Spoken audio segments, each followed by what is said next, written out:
Cherries! Sudah siap untuk belajar?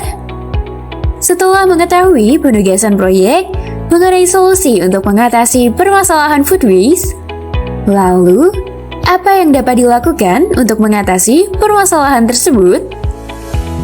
Apakah food waste ini dapat dimanfaatkan?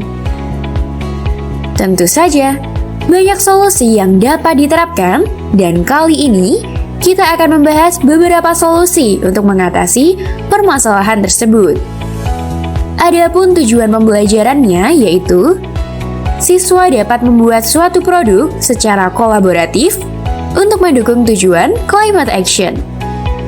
Sebelum membahas lebih lanjut, sadarkah kamu bahwa kita sebagai manusia yang mengonsumsi makanan setiap harinya tentu akan menghasilkan sampah makanan juga. Hal tersebut membuat kita memiliki tanggung jawab untuk mengurangi dan mengolah sampah makanan kita sendiri.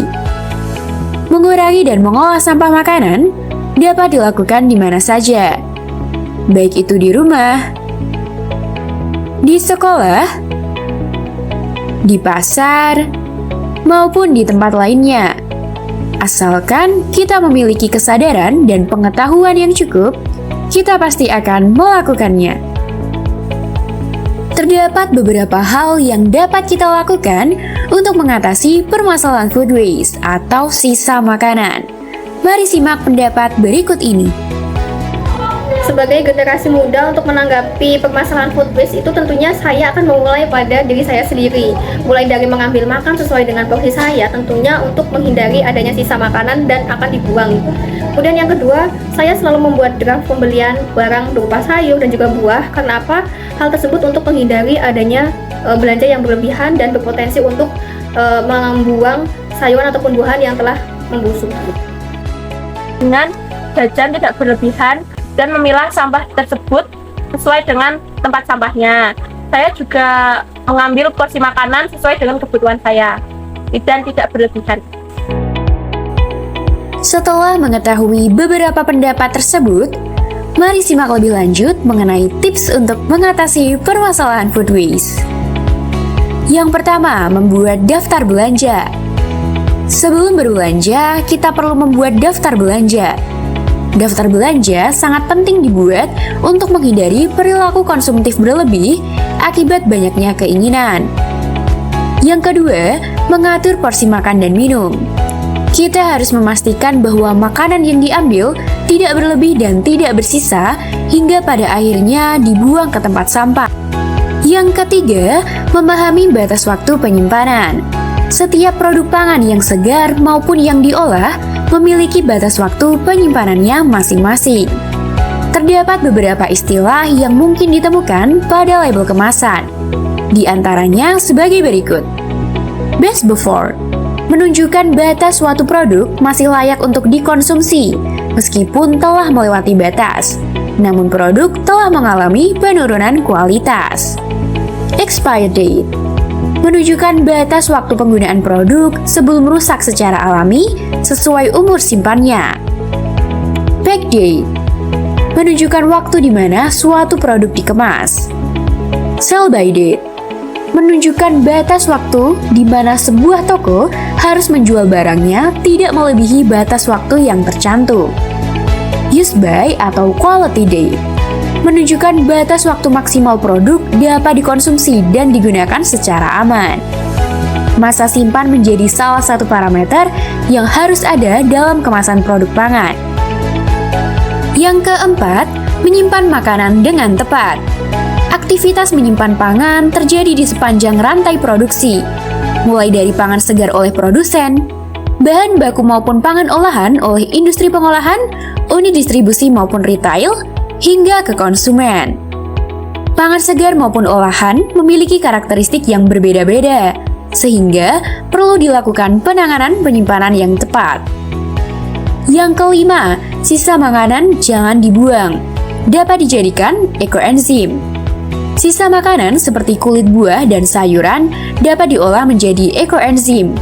Ekoenzim merupakan hasil fermentasi dari limbah dapur organik yang memiliki berbagai manfaat. Pada pembuatannya, Ekoenzim memerlukan alat dan bahan sebagai berikut. Yang pertama, wadah.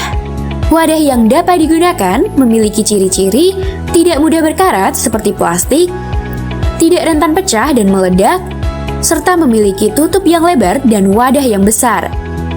Yang kedua, sisa makanan. Sisa makanan yang dapat digunakan berupa kulit buah atau sisa sayuran dengan ciri-ciri mentah, belum terolah, tidak keras, tidak kering, dan tidak berlemak. Yang ketiga, gula. Gula yang dapat digunakan yaitu molase cair, molase kering, gula aren, gula kelapa, dan gula lontar.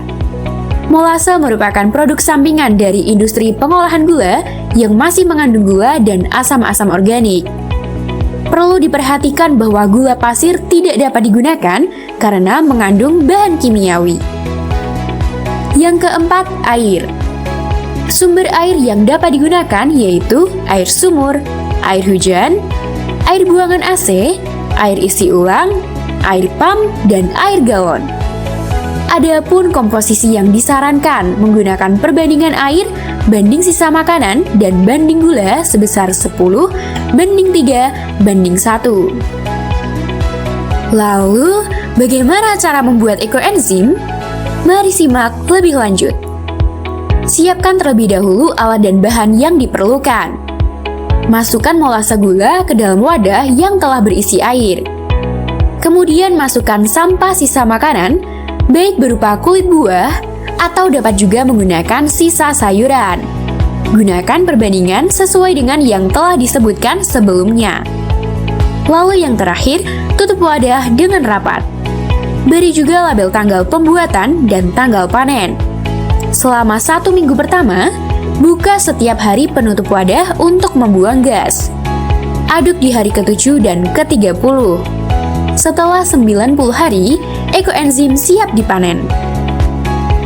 Perlu diketahui bahwa selama proses fermentasi, glukosa dipecah menjadi 2 molekul asam pirufat melalui proses glikolisis. Kemudian, asam pirufat diubah oleh pirufat dekarboksilase menjadi asetaldehid pada kondisi anaerob. Lalu, asetaldehid diubah menjadi etanol dan selanjutnya, bakteri Acetobacter mengubah alkohol menjadi asetaldehid dan air. Dan pada akhirnya, asetaldehid pun diubah menjadi asam asetat. Lalu, apa saja kegunaan dari ekoenzim? Mari simak lebih lanjut. Yang pertama, ekoenzim dapat dijadikan sebagai pengusir hama.